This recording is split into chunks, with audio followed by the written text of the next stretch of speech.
بطول باش و پنہا شوازی عصر کہ در آغوش شبیر بگیری، اے مسلمان عورت بطول بن جا، زہرا بن جا، اور اس عصر سے پنہا ہو جا، چھپ جا، علیحدہ ہو جا، تاکہ تیرے آغوش میں حسین جیسا بچہ پیدا ہو۔ یہ پہلا ہے حجاب، سیگریگیشن آف سیکسز۔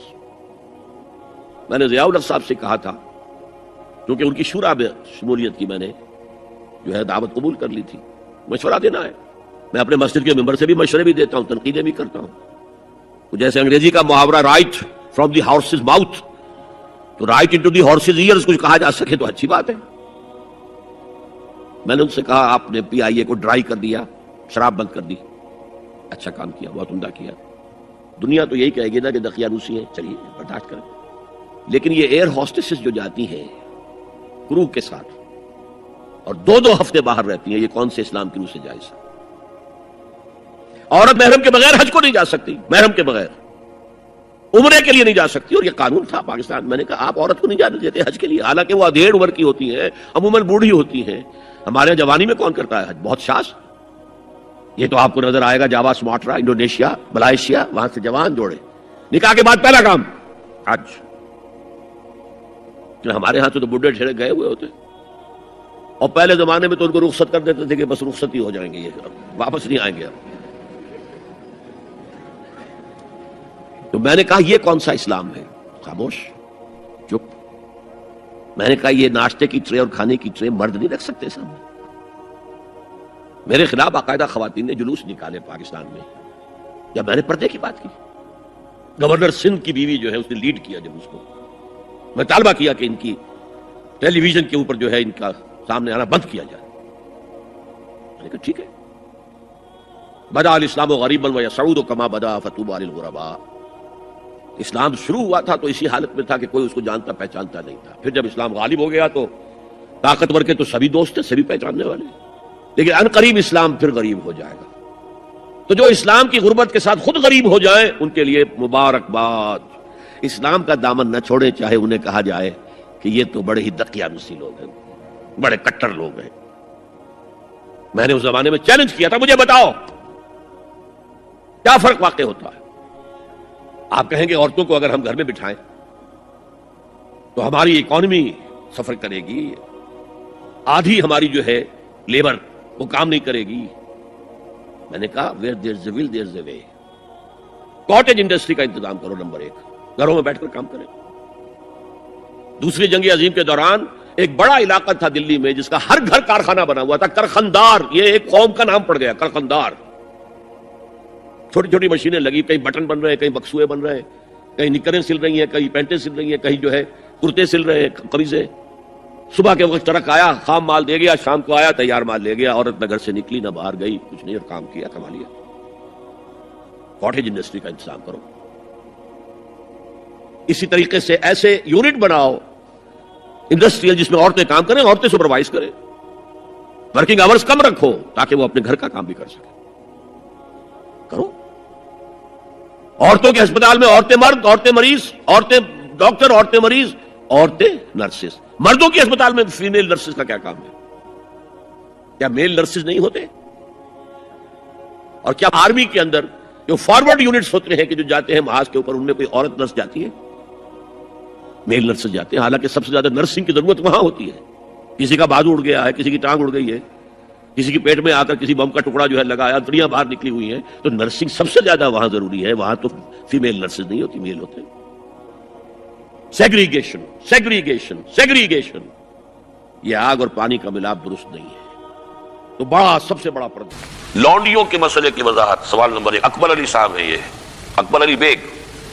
قرآن مجید سورۃ المومنون کی آیت نمبر 5-6 کا ترجمہ یہ ہے جو اپنی شرمگاہوں کی حفاظت کرتے ہیں موجود اپنی بیویوں کے یا ان عورتوں کے جو ان کے قبضے میں ہیں، یعنی لونڈیاں۔ اس میں ان پر کچھ ملامت نہیں۔ یہاں پر کون سی لونڈیاں مراد ہیں؟ کیا ان کا رواج آج کل ہے کسی لڑکی کو پیسے دے کر خرید کر لونڈی بنانا؟ تو اسلام میں سخت منع ہے۔ از راہ کرم تفصیل سے وضاحت کیجیے۔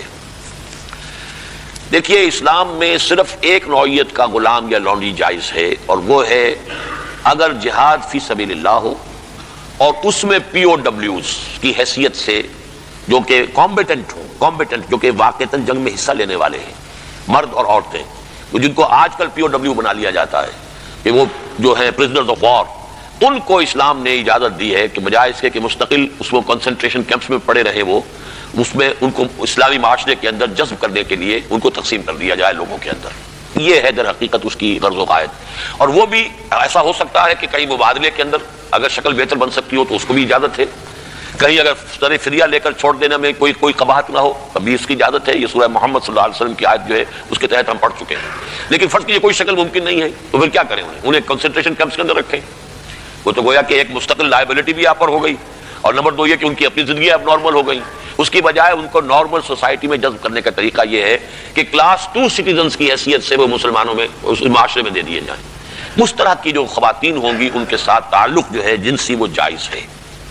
یہ لونڈیاں جو اس طریقے سے لونڈی بنی ہوں اس کی فروخت بھی جائز تھی. کسی آزاد مرد یا عورت کو پکڑ کر لونڈی یا غلام بنا لینا حرام مطلق ہے. یعنی جو کیا تھا انہوں نے امریکنز نے کہ افریقہ سے پکڑ کر لوگوں کو جو ہے وہ جال ڈالا اور آدمی کو لیا اور لے کر لے گئے اور زنجیروں میں جکڑ کر امریکہ میں لے گئے اور انہوں نے غلام بنا کر رکھا، یہ حرام مطلق ہے. اسلام کی تاریخ اس نوع کے کسی بھی غلط حرکت سے بالکل پاک ہے، خالی ہے، صرف جنگ کے اندر. اور اس کا بھی میں نے آپ کو بتا دیا کہ یہ سارے اگر اس میں آپشنز نہیں ہیں تو پھر یہ کہ آپ انہیں غلام بنا سکتے ہیں اور ان کی پھر فروخت بھی ہو سکتی ہے. یہ ہے جو میرے علم میں ہے. باقی کسی کو خام خواہ آپ نے خرید لیا اور کسی کو پکڑ کر کسی آزاد کسی مرد یا عورت کو اور زبردستی لے جا کر کے بھیجا، یہ تو بالکل حرام مطلق ہے، بہت بڑا جرم ہے. یہ ضمنی سوال ایک صاحب نے کر دیا ہے کہ نکاح ان لونڈیوں سے بھی کرنا ہوگا. نہیں، نکاح لازمی نہیں ہے لونڈیوں کے ساتھ. نکاح تو کر لیا تو پھر تو زوجہ ہو گئی، وہ علیحدہ کیٹیگری کہاں رہی. لیکن ترغیب دی گئی ہے کہ اگر آپ کسی لونڈی کو اپنی آپ کی وہ لونڈی تھی، وہ تھی POW کے طریقے سے آئی تھی، کنیز تھی، آپ نے اسے آزاد کیا، اس سے نکاح کر لیا، بہت بڑا نیکی کا کام ہے. تو ایمینسیپیشن جو تھی غلاموں کی اور کنیزوں کی آزادی کے لیے راستہ اللہ تعالیٰ نے یہ پیدا کیا کہ بہت سے گناہ ایسے ہیں کہ جن کا کفارہ یہ رکھ دیا گیا غلام آزاد کرو، غلام آزاد کرو. اور اسی طریقے سے اس کو بہت بڑا نیکی کا کام قرار دیا. فک و رقبت، گردنوں کا چھڑا دینا، آزاد کر دینا، یہ بہت بڑی نیکی ہے. تو اس حوالے سے اس کا معاملہ. اسی طریقے سے کسی لونڈی کے ہاں سے اولاد اگر ہو گئی تو اب وہ ولد ہو گئی، اب وہ لونڈی نہیں رہی، ولد ہو گئی، اسے فروخت آپ نہیں کر سکتے، وہ آپ ہی کے ہاں رہے گی. لیکن یہ کہ وہ آپ کا اس کا درجہ جو عام کنیز سے وہ بڑھ جاتا ہے. یہ تفصیلی قوانین ہے. اصولی سوال جہاں تک تھا اس کے حد تک میں نے عرض کر دیا ہے کہ اسلام میں یہ راستہ اب بھی کھلا ہے اور اس کی حکمت کیا ہے اس پر میں بھی بہت غور کرتا رہا. اس لیے کہ بظاہر تو عام خاص طور پر آج کل کے حالات میں یہ چیز جو ہے ذہن انسان کا اس کو قبول نہیں کرنے کو تیار ہوتا کہ اس طرح کا معاملہ بھی ہونا چاہیے. لیکن میں یہ سمجھتا ہوں کہ وہ جو جہاد فی سبیل اللہ آخری دور میں ہونے والے ہیں جن میں کہ حضرت مہدی اور حضرت عیسیٰ علیہ السلام کا معاملہ بھی ہوگا، اس میں سمجھتا ہوں یقیناً کوئی ایسے مراحل آئیں گے کہ جہاں اس انسٹیٹیوشن کو انووک کرنے کی ضرورت پیش آئے گی. اس کے لیے کہ اس کا راستہ شریعت کے اندر باقی رکھا گیا، کھلا رکھا گیا، اگرچہ اس پر بڑی پابندیاں لگا دی گئیں. یہ بھی ہے کہ غلام کو وہی کھلاؤ جو خود کھاتے ہو، وہی پہناؤ جو خود پہنتے ہو. کام کا بھی بوجھ اس پر اتنا زیادہ نہ ڈالو کہ جس کا بہت مشقت والا ہو جائے. کوئی بہت سخت کام ہے تو تم خود بھی اس کے اندر شریک ہو جاؤ اس کے ساتھ. یہ ساری چیزیں ہیں، ان کے ساتھ نیک سلوک کرنا، اچھا سلوک کرنا. اسی کا نتیجہ یہ ہے کہ عالم اسلام میں ایک دور ایسا آیا کہ مشرق و مغرب میں سب سے بڑی حکومتیں جو تھی وہ غلاموں کی تھی. یہ خاندان غلامہ کون تھے جو ہندوستان کے اندر پہلی حکومت بنی اسلامی؟ قطب الدین ایبک کون تھا؟ التتمش کون تھے؟ ملبن کون تھا؟ یہ سب کون؟ سبکتگین کون تھے؟ الکتگین کون تھے؟ یہ خود محمود غواری کون تھے؟ محمود غزنوی، یہ سب کے سب غلام تھے. اسی طریقے سے ممالک کی حکومت مصر میں، ہندوستان میں خاندان غلامہ اور ممالک مملوک کی جمع، مملوک غلام کو کہتے ہیں. تو ممالک کی حکومت مصر میں عالم اسلام کی 2 عظیم ترین حکومتیں غلاموں کی تھیں. اس لیے کہ غلاموں کو وہ سٹیٹس دیا اسلام نے اتنے اونچے، اور ایسے ایسے غلام جو اتنے بڑے اساتذہ بن گئے کہ شہزادے ان کی جوتیاں سیدھی کرنے کو اپنے لیے فخر سمجھ رہے ہیں. اس لیے کہ عالم دین بن گئے، اتنا بڑا علم انہوں نے حاصل کر لیا کہ اب وہ جو شہزادے جو ہیں وہ ان کی خدمت کر رہے ہیں. تو اسلام نے اس کے لیے بڑا حکیمانہ انداز اختیار کیا ہے. ایک یہ کہ پہلے ان کو بڑے نیچرل انداز میں معاشرے کے اندر جذب کر دیا جائے، بجائے اس کے کہ اب نارملی وہ کنسنٹریشن کیمپس کے اندر پڑے ہوں اور سڑ رہے ہوں، وہاں پر ان کی زندگی نہ زندوں کی ہے نہ مردوں کی ہے. اس کی بجائے یہ شکل اختیار کر لی گئی، ان کے ساتھ حسن سلوک کی ترغیب دی گئی، ایمینسیپیشن کے راستے کھول دیے گئے.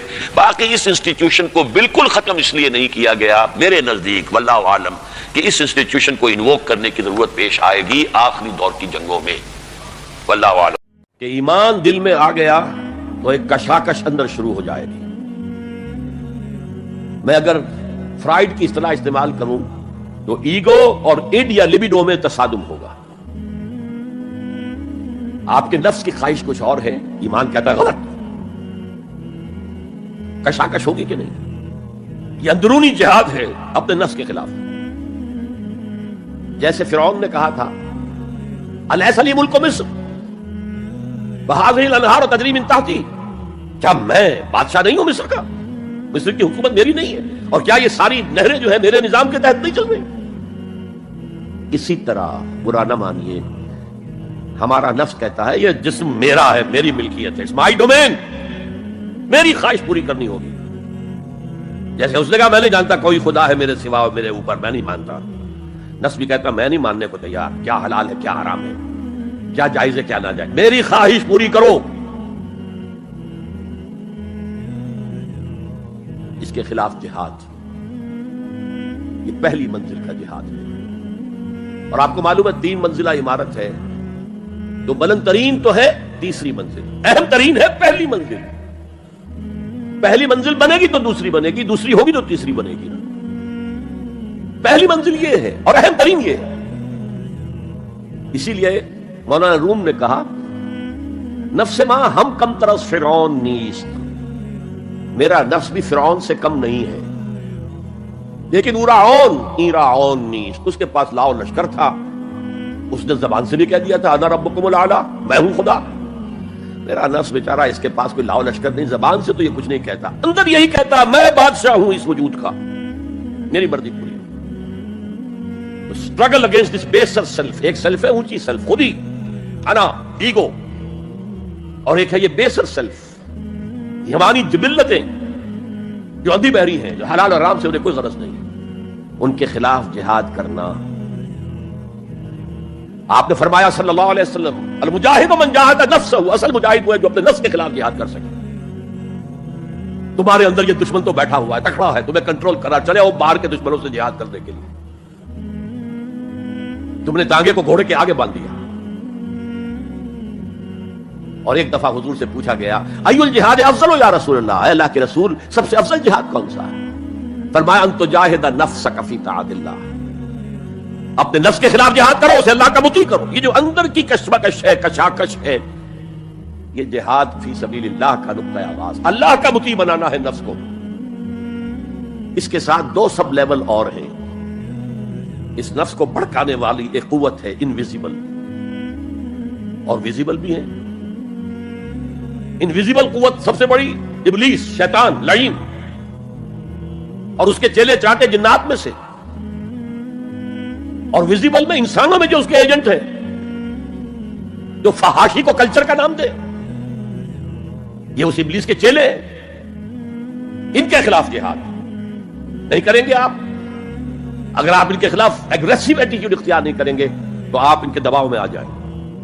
ان الشیطان لکم عدو فاتخذوہ عدوا، اے لوگوں یہ شیطان تمہارا دشمن ہے، اس کو اپنا دشمن سمجھو۔ وہ تمہیں سبز باغ دکھاتا ہے، بدی کو مزین کر کے دکھاتا ہے، اچھے اچھے نام اس کے رکھ دیتا ہے، اور تمہیں آمادہ کرتا ہے بدی کے ارتکاب پر۔ نہیں، وہ تمہارا دشمن ہے۔ افتتخذونہ وذریتہ اولیاء من دونی، تم مجھے چھوڑ کر اسے اور اس کے چیلے چانٹوں کو تم اپنا دوست بناتے ہو۔ نہیں، شیطان کے خلاف جنگ کرو۔ اور تیسرا اس پر سب لیول کیا ہے؟ معاشرہ اگر بگڑا ہوا ہے، اس کا عمومی رجحان برائی کی طرف ہے، تو سوشل پریشرز آپ کو ادھر دھکیلتے ہیں۔ جیسے کہ اگر کوئی موب جا رہا ہے تو اس کے ساتھ چلنا تو بہت آسان ہے، وہ خود ہی آپ کو دھکیلتا ہوا لے جائے گا۔ اس کے خلاف چلنا بہت مشکل کام۔ ہو سکتا ہے آپ بڑی زور لگا کے 4 قدم آگے بڑھیں، پھر کو ریلا آئے 10 قدم پیچھے لے جائے۔ تب 2 ہی راستے ہیں، زمانہ بات السعادت